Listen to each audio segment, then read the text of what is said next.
What happens when a lifetime appointment to the federal bench comes down to a pop quiz? You might think these confirmation hearings are about complex legal philosophies, but sometimes they're about whether a nominee can recall the basics of first-year constitutional law. This exchange reveals a startling truth, that even those poised for immense power can falter on the fundamentals, and it forces us to ask a critical question: what is the true test of a qualified judge? Let's look at the key exchange that reveals everything. Judge, in terms of the powers given to the various branches of government, is the U.S. Constitution a doctrine of plenary powers or enumerated powers? Thank you, Senator, for your question. You're welcome. Congress is afforded enumerated powers in the Constitution, not plenary powers. Okay. Counselor, we know that the 14th Amendment requires states to afford equal protection of the law to its citizens. But it only applies to the states. What provision of the federal Constitution requires the federal government to afford equal protection?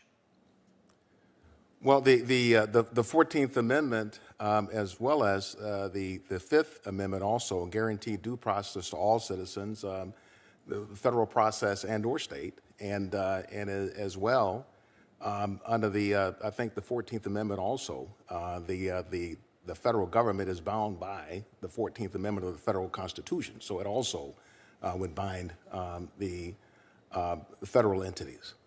Okay, Counselor, what is the difference between the Privileges and Immunities Clause and the Privileges or Immunities Clause of the Constitutions?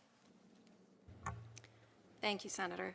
The Privileges and Immunities Clause in the Constitution prevents states from discriminating against citizens of other states. And then the Privileges or Immunities Clause in the 14th Amendment prevents states from disparaging or discriminating against citizens in their federal rights. Okay. Mr. DeZeno, did I say that your name right? Yes, sir.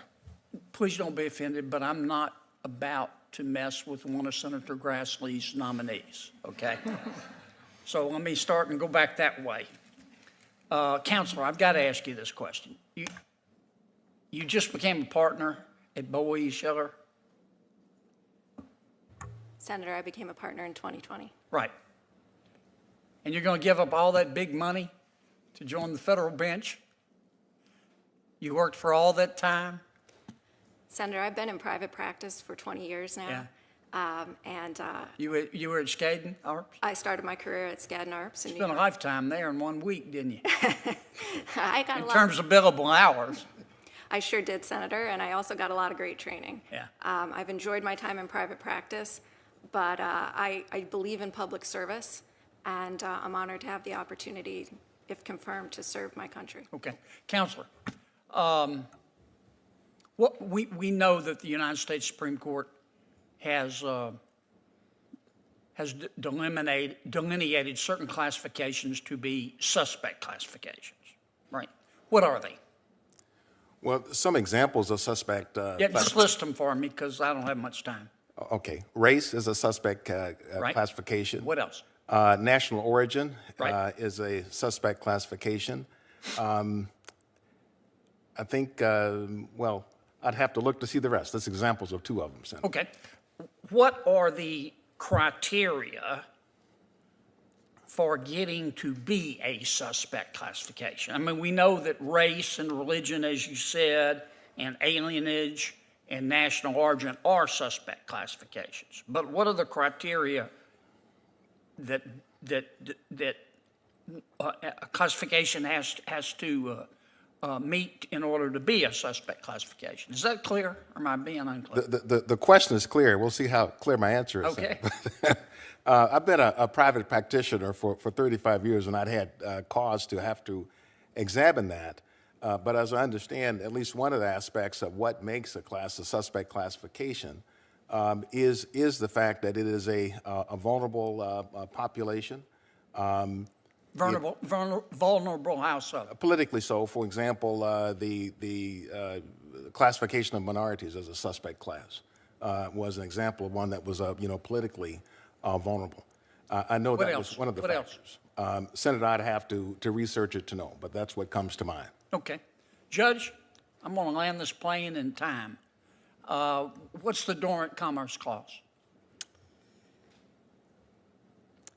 Senator, I appreciate your question, and as I sit here today after studying for the last 2 weeks, I just can't recall. I know it's in my note cards if you want me to go grab them. Okay. And I apologize. That's okay, I'm done. Mr. DeZeno, please tell Grassley I didn't ask any questions, okay?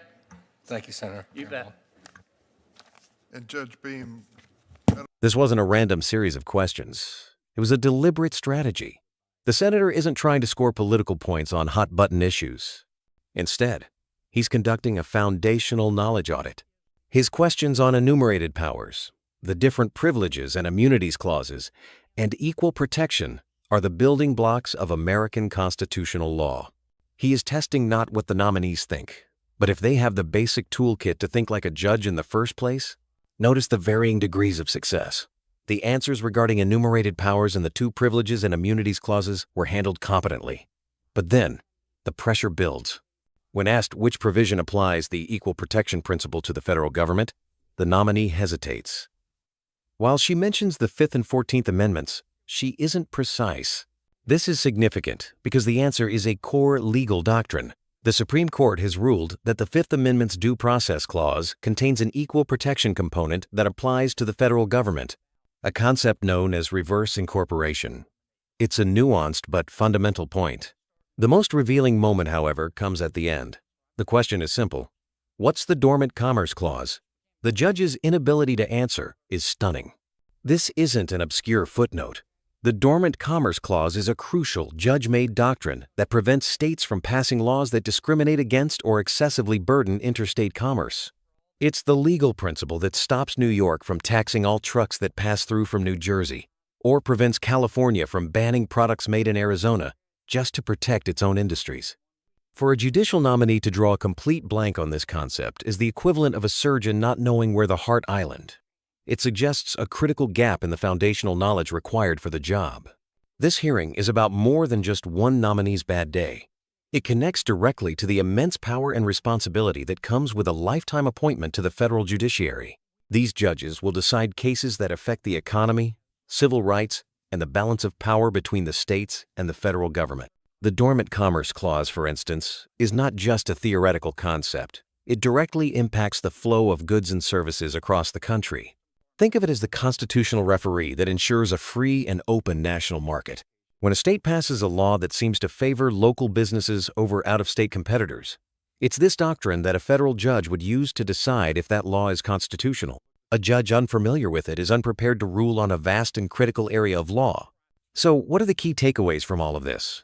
First, confirmation hearings are not just about ideology. They can be a raw test of basic legal competence and the ability to think under pressure. Second, fundamental constitutional principles aren't just for law school exams. They have direct, real-world consequences for our economy, our rights, and the very structure of our government. Finally, a nominee's response, or lack thereof, provides a crucial, unfiltered window into their preparation and fitness for a role that offers immense power with very little direct accountability. This brings us back to our central question. Does a single flawed performance on a difficult day disqualify an otherwise accomplished candidate, or does it reveal a fundamental lack of readiness for a lifetime role? What do you think? Let us know in the comments below. And if you found this analysis helpful, be sure to like, subscribe, and share this video.